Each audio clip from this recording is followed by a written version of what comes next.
All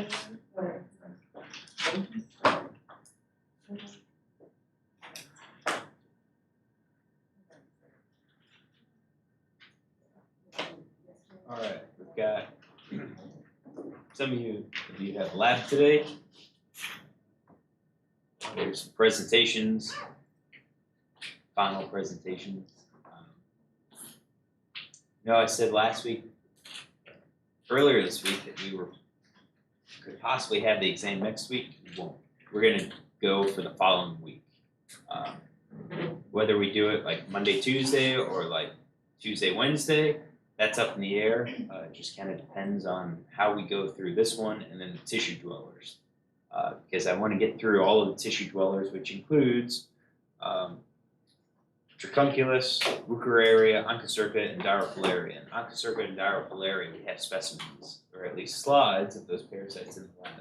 So I want to be able to get through those, and then also the Acanthocephalans. And I think when we've done the Acanthocephalans in the past, they've usually taken about a day and a half to go through with the life cycles and talking about behavioral modifications, because the Acanthocephalans are known for that sort. So we'll work out the dates. That week we'll also do our lab practical. So we'll have 1 week. We'll have next week to kind of go through and review the rest of the slides, or just review all of the other slides that we have. All right. I think we left off here, right? Ascaris, we did the life cycle. Important thing about this life cycle, couple things about this life cycle. The host ingests the egg hatches, and then the larvae undergo this migration, only to get back to the place where the egg hatched, right, in the small intestine. Now, as part of this, we have to get that worm as a J2 or a J3, but when it gets to the lung, it has to molt to the J4 stage because it can't survive the stomach, right? And then, once we get past that stomach, once we cough and swallow, that J4 goes to the adult. Now, in our life cycle, we can have the egg goes through the stomach, J4 goes through the stomach, and as you will see, the adult can also go through the stomach. So, in our pathology, right, we can break it down into these 3 different phases. All right, so phases 1 and 2 involves the migration of the J2, J3, as well as in the lung stage. All right, so as we're undergoing migration, some of these worms, some of these migrating J2s, they don't find the lungs. All right, they just can't find it. So they can end up in places where they shouldn't go, where they shouldn't be. Places like the liver or the kidney, possibly the heart or the brain. All right? Their effect on the host just kind of depends on where they go. All right? Where they go and the associated inflammatory responses that are going to develop when they get to those places. So there is possibility that you can have significant morbidity with these migrating worms. Fortunately, this is fairly rare. Those types of symptoms are fairly rare. What isn't as rare is the lung stage pathology that's associated with those J2, J3s as they burst out of the capillaries into the alveoli of that lungs. Pneumonitis. Let me fix that spelling.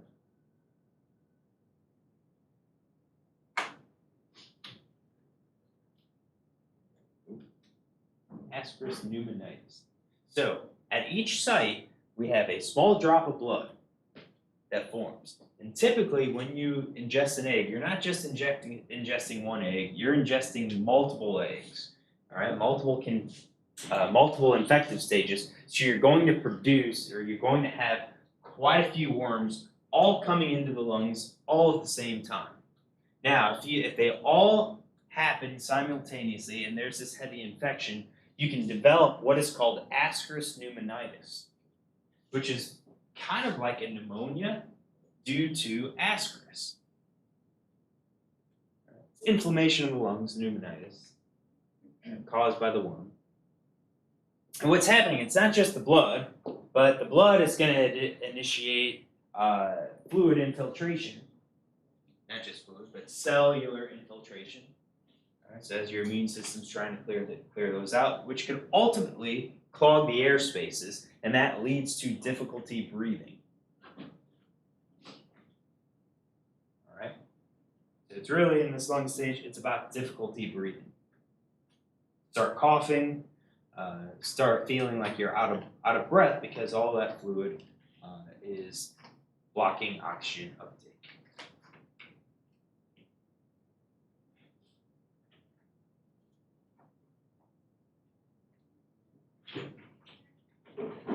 Ready? Next slide is the gruesome slide. And it's one of the horrors that I have. The intestinal stage is where you can get some of the crazy stuff. All right, so normally, it's no big deal. Normally, no big deal. Get a worm, it's in you, it's feeding, that's fine.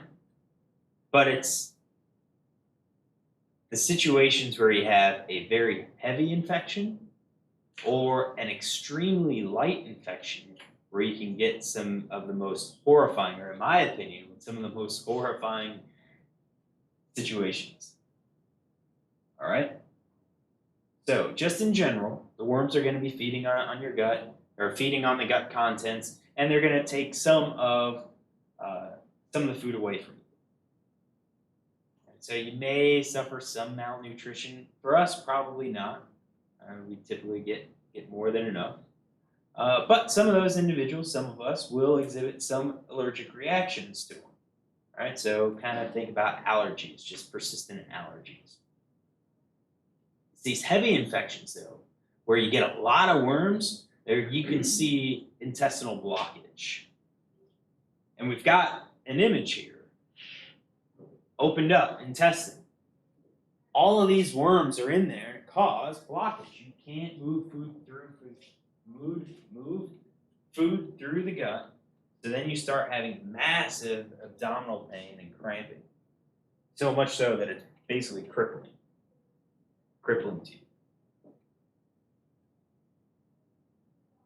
And that's the extremely heavy case. When you have some lighter cases, or even in a heavier case, you're going to get a situation where worms can't find a mate. So they start wandering along the GI tract. In some heavy infections, you're going to have worms that can't find a mate, or they try to find additional space, and that prompts them to wander. It's these wandering adults that can pose even more problems. So you can have blockage, and we're not talking about blockage of the intestines, but they will find the ducts that open up in your gut, and they will climb up in there and get stuck. So you'll have blockage of the bile or pancreatic ducts. You can have blockage of the appendix. So again, it gives the kind of the idea that you're going to have appendicitis along with that blockage. They get stuck. In some cases, they go up there and they stimulate, so they go up into the gallbladder, and then they stimulate immune responses and necrosis, leading to abscesses of the liver. Some of the adults, they'll start traveling up and get into the stomach, and these are stout worms. They are moving in your stomach, leading you to feel nauseous and queasy, all right, because they're moving around in there. Now, is it because they can't find the mate? No, it's the stomach acid agitates them enough to where they thrash about a lot more than what they typically do in the gut. All right? You have the possibility of suffocation during sleep. So they're in the stomach, but then they keep going up and they find their way in the lungs and in the trachea and ends up blocking it. Now you have to think, how did it get to that trachea to cause suffocation? Had to go up the esophagus and then back down the glottis. So you have worms that can possibly exit through the mouth and the nose. And let's not forget, that's going one way. These worms can also wander and go out the other way, so they kind of crawl out the anus, and you're unfortunate thinking, man, what's going on? I'm feeling a tingling stuff. You look in your drawers and there's some worms.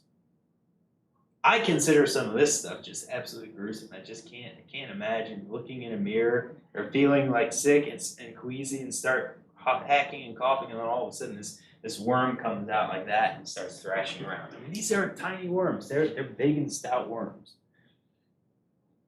And these are all the adults. And again, overcrowding could lead to some of the wandering. But also, if you only get a few worms, they're trying to find a mate, and if they can't find a mate, they're going to start wandering. Questions? All right. Next worm that lives in the GI tract and causes issues with humans are the pinworms. So this is in the family Oxyuridae. We have slides of some pinworms. These are definitely better slides than what we did have, although our slides are still kind of weak. All right. Why do they get the name pinworms? It's because females typically have slender, sharp-pointed tails. We can see these on our slides. Very sharp, long-pointed tails. Now, most of the members in this family live in the posterior portion of the gut. All right, and this is, we've got numerous species of pinworms. All right, not just human pinworms. We've got numerous species of pinworms. This is also the only known endoparasite that exhibits haplodiploidy. Haplodiploidy is where the haploid males develop parthenogenically. So they develop from unfertilized eggs, but the females develop from fertilized eggs, making them diploid. So the females are diploid, males are haploid. Isn't that similar to what bees do? Yep. Very similar to social insects. Bees and wasps. Honeybees. And only known. So females are diploid, males are haploid. Species that we're going to talk about is Enterobius vermicularis, because this is the human pinworm. And this is the one that you could encounter. If you haven't already, you could encounter it. Okay. Enterobius is the human pinworm, also called the seat worm, for reasons that you will soon see. Now, with Enterobius vermicularis, it has a very prominent pharyngeal bulb. And I've got an image of this here. So you've got your esophagus, and then you've got constriction. You've got this very large pharyngeal esophageal bulb. Are we going to see it? Highly unlikely. Most of the slides that I've looked at that we've had, or that we have, it's very difficult to see this. Occasionally you can, but again, are we really seeing it, or is it our mind, our imagination playing tricks on us? The other thing is that these worms have cephalic alli, which are these extensions of the cuticle. All right, this kind of depends on how the worm is situated. Worms that I remember looking at on Monday, they were all sideways. So the alli would be pointing towards us or away from us, so we can't really see it. We really need those to be aligned so that we can actually make that out. It also has some atypical epidemiology. All right, so a lot of our parasites that we see, it's typically these are parasites of tropical or subtropical zones. Not so with pinworms, they're just global. Also, a lot of our parasites are typically associated with the lower socioeconomic class. You think less access to medical facilities, less access to clean environments, waste disposal, less access to clean water. All right, not so with pinworms. Pinworms can hit wealthy families, high-class families. It can hit the Americas, just as easily as it hits a third-world country. And actually, this is why I said you may encounter it. You may encounter it if you haven't already. So this is pretty atypical for parasites.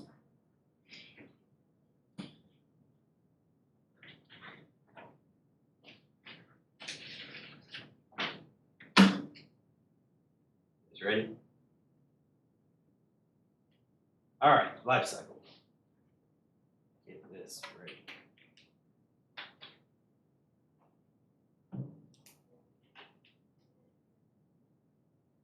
Open up. Grab my markers, move this camera. So our adults are going to live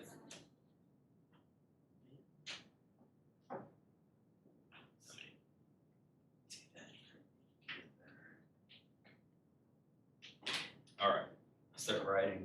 I have to check it. So this is Enterobius, vermicularis.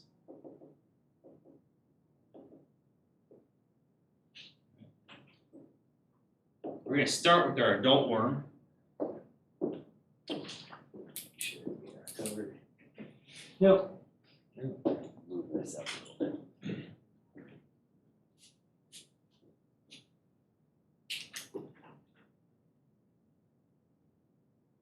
So our adult worm is going to be in the intestine. Still not.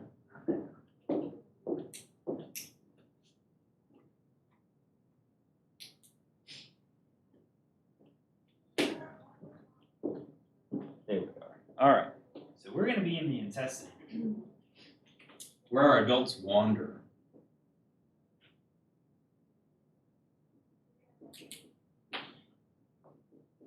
And it's just a feature, right? So they're going to wander until they find a mate. And once they do, the male dies, and the female is going to persist until she develops the eggs and then oviposits. And then once she oviposits, she dies. Right? So it's not a very long-lived parasite. All right. Now the adult, then, or the female, once they oviposit, they will release the egg. And the egg's going to exit with the feces. I left that white space to the right for a reason. Right, so the egg is going to come out with the feces. Now, where it goes, it can be in the feces, where out in the environment it kind of starts to dry out, and then can be contaminate other items.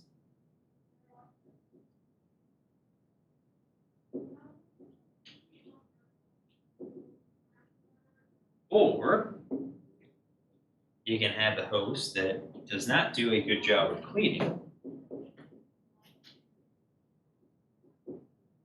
which leaves some eggs around the perianal skin around the anus. Inside these eggs, these eggs are very light. All right, you will have J1s that develop, molt into J2s, which then molt into our J3s.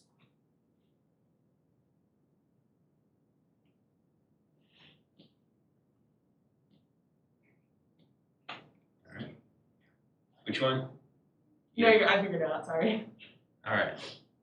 So now our egg is going to have to be consumed by our host. How do they likely get consumed? Couple different ways.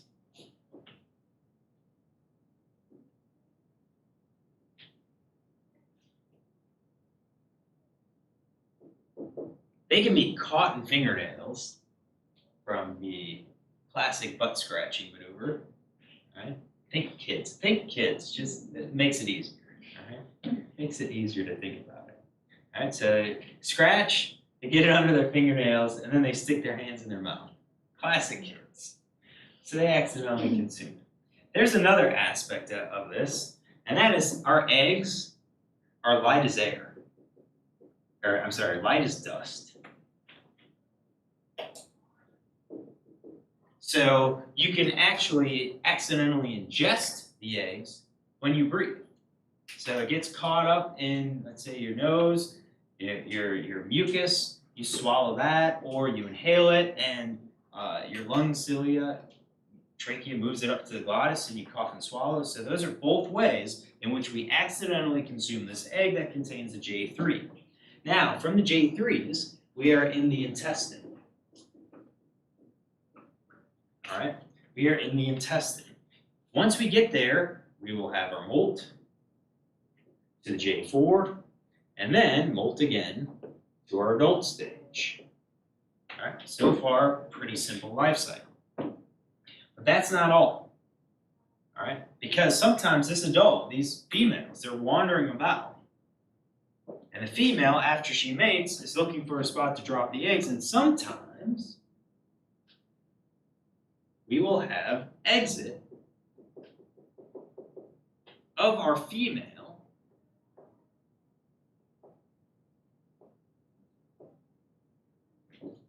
but then that female remains around the perianal skin, which she then deposits the eggs onto. This is a site of pathology because it'll cause skin irritation.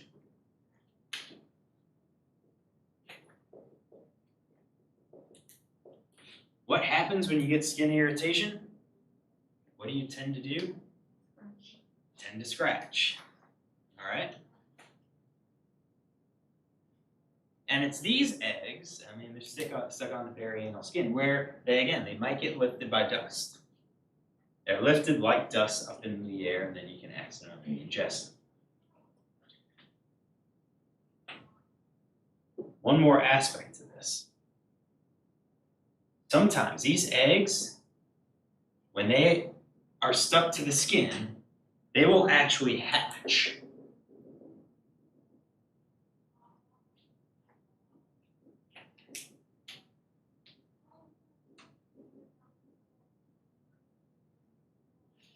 The eggs will hatch, where the J3 will then re-enter the individual through the anus, leading to this back to our J3 being where they need to be. This process is called retroinfection or retroinfection, so either one. All right, so you've got this basically where our human is our host, and then we have our environment. Just kind of keep with our other lifestyle.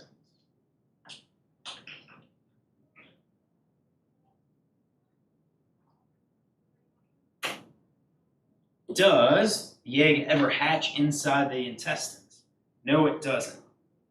All right, because the egg that gets laid is unembryonated. All right, it actually needs oxygen for development. So the only time that egg can start developing is after it leaves the host. Now the eggs are dry. They're pretty thin. They're going to dry out pretty quickly. So you really need this development to happen quickly if it's going to hatch and have your J3s then re-enter that host. Also with this female around the perianal skin, she can oviposit, or if she gets out and dries out, she's going to rupture, releasing her eggs that way.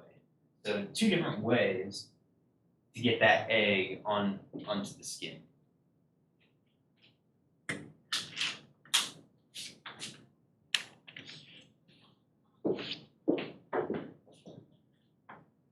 We talk about these eggs being light as dust. Yeah, this is one of those where, again, when I said you might encounter it, daycares, popular site where human pinworm will be spread. If a child gets it and comes into the house, there's a high likelihood that all members of that house will end up becoming infected with pinworm. Not because our hygiene is going to be bad, but it's because these eggs can float in the air like dust, and you accidentally inhale it. So typically what happens is if you think that your child is infected, typically infants, right? One thing that you can do is take cellophane tape. First thing in the morning, they wake up, or say 4, 5, 6 in the morning, you're up changing diapers, take some of that cellophane tape, clear tape, stick it on their anus, pull it off. You will be able to see the pinworms, if they're infected, on that tape. They're stuck to it. All right, and that's how how health facilities will typically do that. Take it on the tape, then stick it to a slide and look underneath. on a microscope to see that. This is an image of one. All right. If you get a positive diagnosis, then basically the entire family is going to be taking antihelminthics. Because if one's infected, they're basically all infected.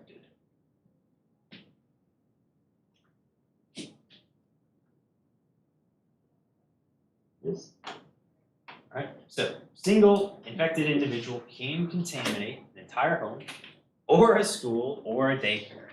So if one of you has pinworms right now, it's possible that all of us can get it. Right? And a big part of this is it's floating in the air, but then it's going to settle and contaminate all the structures there. So the curtains and the walls and the carpets and tables, etc. And then that just poses that problem where you touch the surfaces and you accidentally stick your fingers in your mouth or touch your pen and then stick your pen in your mouth and you pick up the eggs. All right? Now, these eggs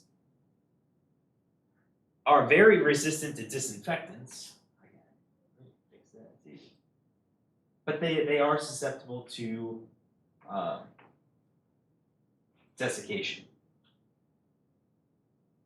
They are susceptible to desiccation. So all of this that isn't going to do much for your pinworm eggs. All right, so they're pretty good.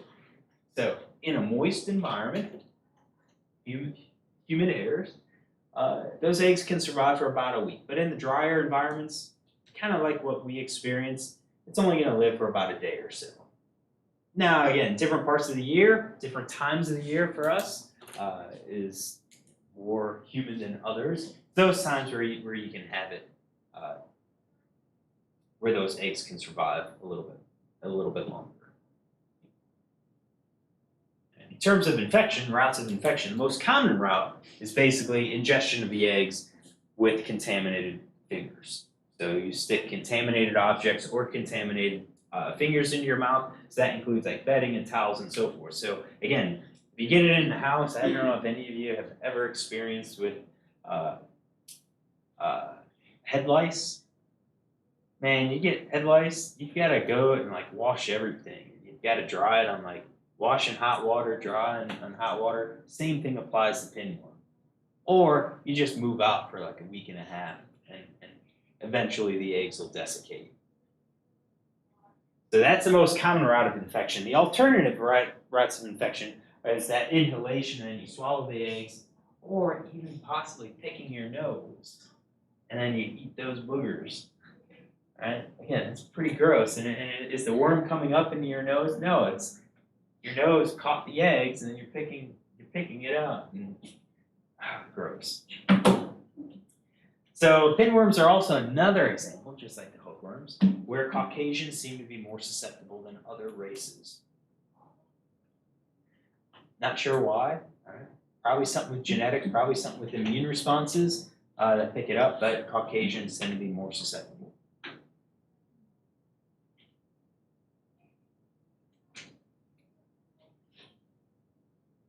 Ready?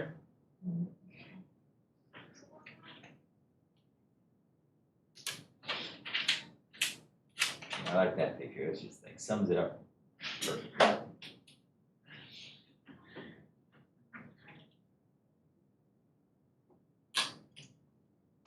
Did you ever like look at your kids as they were growing up and you're just like, I swear if you get a parasite, it'll be so bad.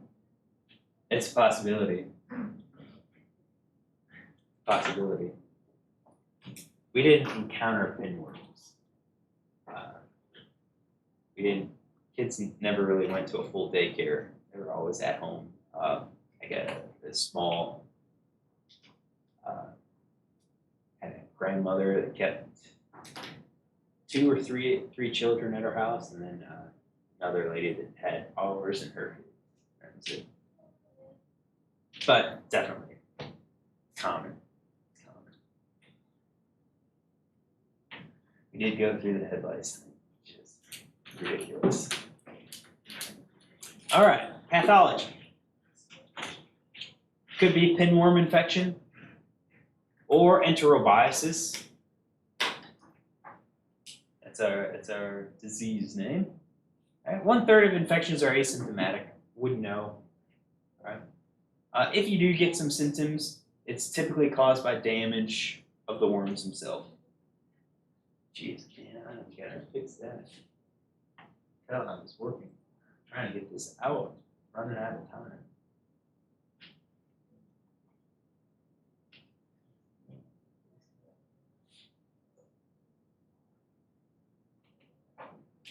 All right, we're good here.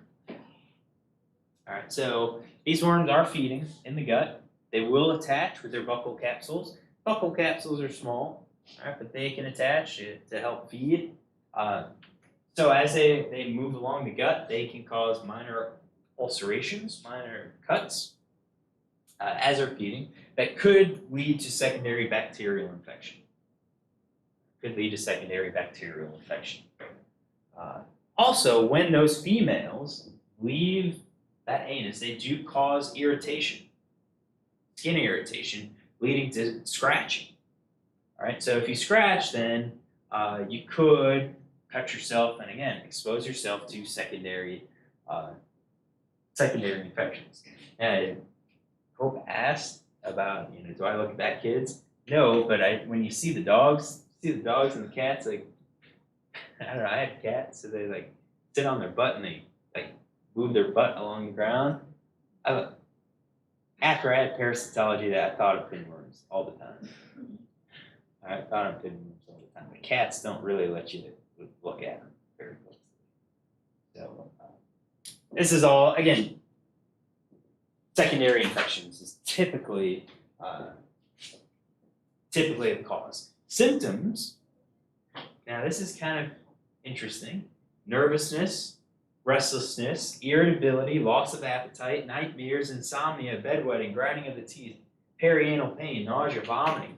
All these things are associated with pinworms, and even though we're not seeing a whole lot of damage that's being caused, the question is, why do we get these? Why could we get these? And it could be because you're getting some of this irritation on the anus that is ultimately like causing you to wake up or disrupting your sleep patterns, leading to all of these characteristics. I mean, restlessness, irritability, loss of appetite could be tied to sleep deprivation. Or you just think you have this tingling sensation, you think you know something's wrong with you, but you just don't know. You just don't know. So some of this is that psychological, and somehow the worm is inducing some of these things. The perianal pain is all about the irritation, the scratching that can develop, and your nausea and vomiting is tied to movement along the gut, and then the associated inflammatory response that could develop in response to the worm and the worm's waste products. Probably a more serious case is when those exiting worms, they can exit and re-enter the anus, but if they do have the possibility of when they're exiting, they enter the vagina of a female. All right, and that could cause some mild irritation, could cause a little bit more significant pathology, because again, they'll go up, but it's in the wrong environment, and the worms will end up dying. And let's not forget pinworm neurosis, where an individual knows that they are infected or had been infected, and it causes completely excessive cleaning. Just, again, the psychological impact of knowing that you have a parasite or had a parasite. Right? It's a lot of times it's not enough to take the pill 1 or 2 days or 3 days out of the week, and the doctor saying, hey, this will kill them. This is all you need. It's another thing to actually have faith in them and say, okay, well, I'll listen to you. Sometimes people go, I don't want to say, they go neurotic in some of this. And again, I'm going to go back a few times. Can you imagine the neurosis that would happen if all of a sudden a worm comes out of your mouth or your nose? Crazy stuff. All right. We ready? All right, so our last one here is members of the family Camallanus.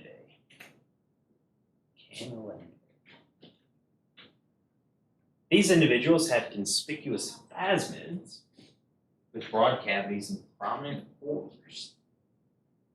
So where are the phasmids located?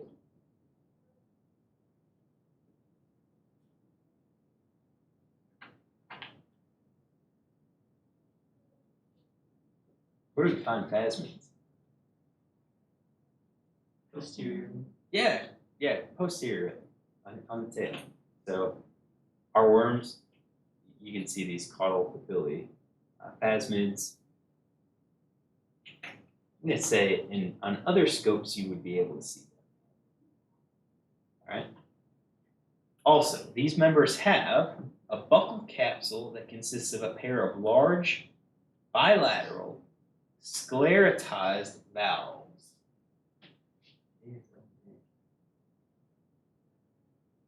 That's sclerotized. All right. So hookworms, the entire buccal capsule was sclerotized and had cutting plates and teeth where it can kind of flex to cut. All right. These things exist as these valves, kind of like a clam, that they can then use to clamp on and hold on to our host intestine. All right, so our holdfast kind of acts like a clamp. The species that we have in lab is Camallanus oxycephalus. This is a parasite of freshwater fishes and turtles. We found it in both fishes and turtles. And in this parasite, we require a copepod as an intermediate host. So right now, this is our first nematode parasite that is a multi-host life cycle, or a heteroxynous life cycle. All right, we have some terms on our word list, so you will clearly be able to see this buccal capsule, right? These clams. And then we also have what's called the tridentate. What did I call it? Trident. Yeah, that's what it's called. Generically called the trident, that kind of holds the clamps. It provides structures which muscles can attach to operate it. Most of our worms are in this format, so you can't really make out the trident itself. I mean, you can see parts of it, you just can't see the actual trident. So what you can do is kind of look at it, look at these worms, and pay attention to them. All right, so let's go over the life cycle.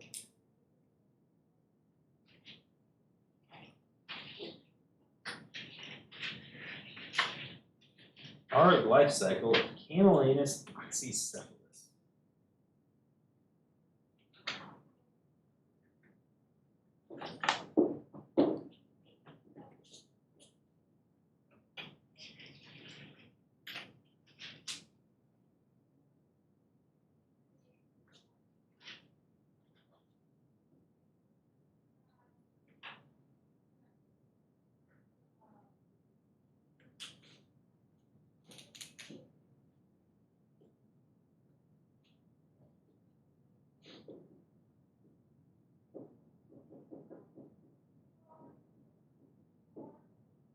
Camallanus oxycephalus, found here in our area.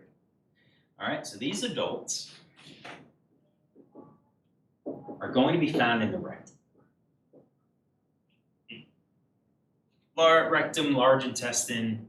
You can find them all the way up to the stomach as well, but we're going to focus on the adults in the rectums because this is how our eggs are going to get out. They're going to utilize our buccal capsule to attach to the rectum and allow the posterior half of their body to leave the host through the anus, where they're going to hang out and release their juvenile stages, all right? So our posterior portion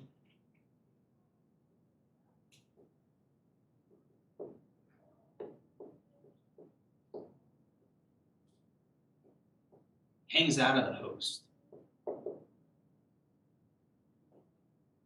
Posterior portion hangs out of the host. As it's hanging out, the water, that fresh water, causes the body wall to rupture.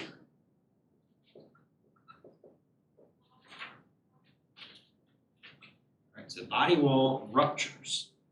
And that allows then the J1s to enter the water. Alright, so the eggs aren't dropped. Alright, they're not born out of the vulva. These J1s get out because the fresh water causes this osmotic shock on the worm, causes them to rupture. Alright, J1s then are going to be consumed by a copepod.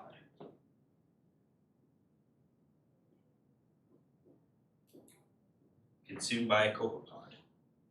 Where the J1s in the intestine then penetrates out into the hemocoel where it develops to the J3.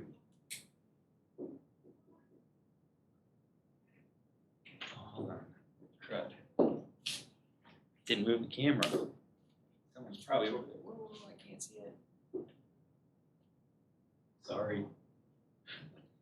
Come on there. There we go.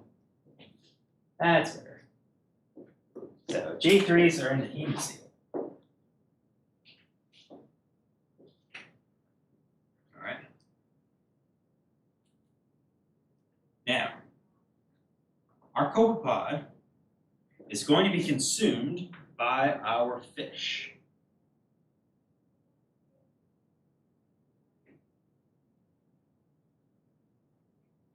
So,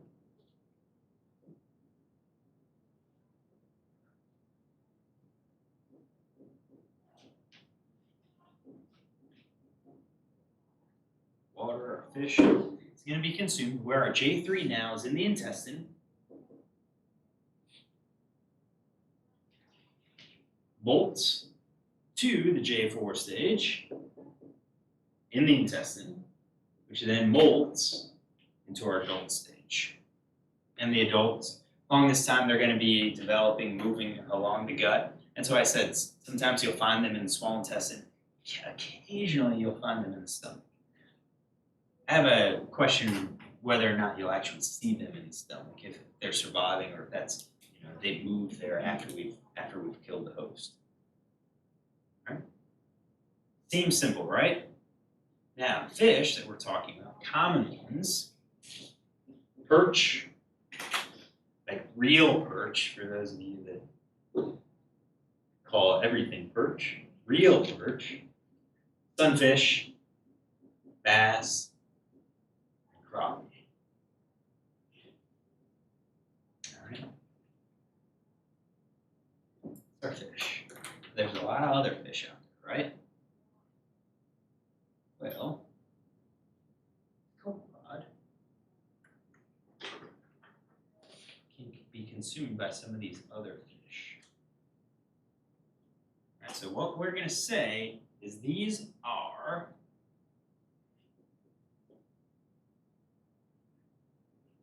inappropriate fish hosts.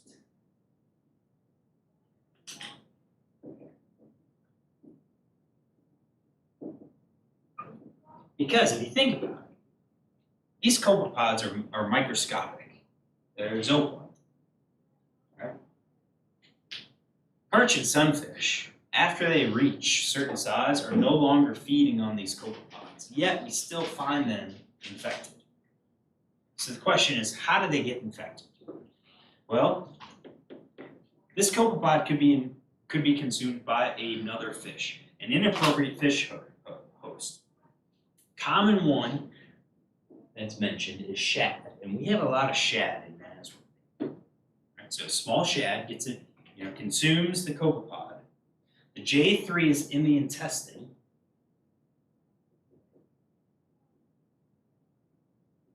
And that J3 develops into the J4. But then it stops, and it doesn't develop any further when it's in these inappropriate fish hosts.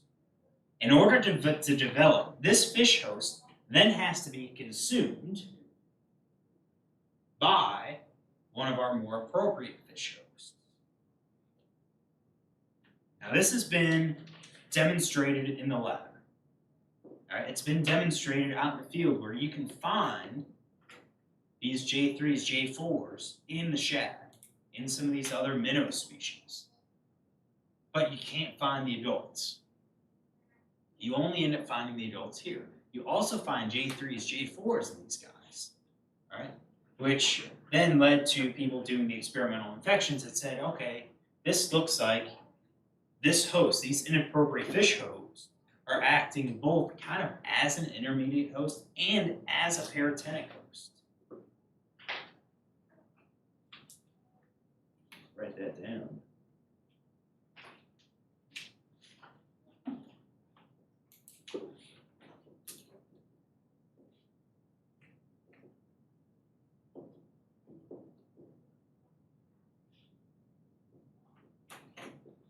All right, so we list it as an intermediate host because development does occur.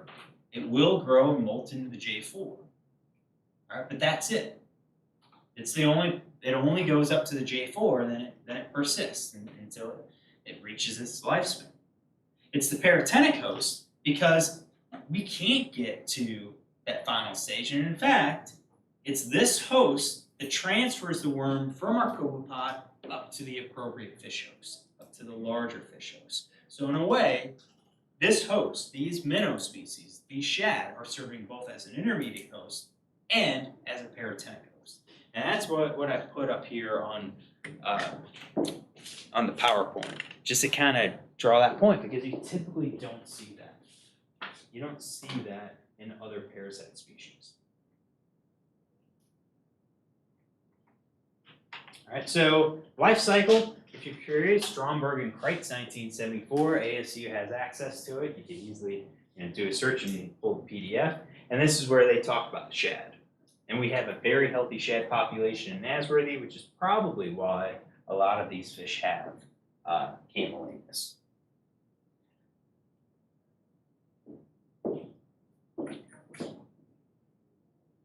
Here's a live bear at the sealid. There's our worm sticking out. Occasionally, you will find this Camallanus in, so here's our worm there. You'll find Camallanus in aquarium store fish. Unlikely that it's Camallanus oxycephalus, it could be, but there is another species of Camallanus. That other species of Camallanus doesn't need to go into a copepod. So if you bring it into your fish tank at home, until you treat for these worms, it'll be in there. Now, what about pathology? All right, we don't. Again, this goes into fish. It doesn't really affect us. So there's minimum information about pathology, symptoms, and so forth. And also, you can't really go ask, the bass down the street, hey, how are you feeling today? Right? They won't respond. So, what do we do? How do we look at it? Well, we monitor growth rates, we monitor overall health of the fish, and what we see is that in fish with heavy infections, we typically see abdominal bloating. We can see wasting, so undersized fish, all right? And also with some of these fish, it disrupts their system so much that they just stop eating. They stop showing an interest in food. This is a problem in fish farms where you're trying to raise fish, trying to grow them up quickly. If you have this Camallanus infection getting into there, it's going to hurt your overall production. That's where we see some of these problems. Questions? All right, so that wraps up the GI tract nematodes. Okay. And we've got, again, slides of Camallanus, Pinworm, and so forth in the lab. What we're going to do on Friday is start the tissue dwellers. That's going to probably take Monday, or going to take Friday, probably Monday, possibly all of Monday, and maybe into Wednesday. So I think next week we'll be able to finish everything for the exam, and that'll give you then, 4 to 5 days to review. I did post next quiz and life cycle, that's over whipworm and trichinella. So general questions and the life cycle. Life cycle is only 6 questions. General quiz is 10 questions. I have that due Friday by the end of the day. So kind of start reviewing some of this stuff and kind of of refresh your memory on these parasites. All right, I'll see some of you in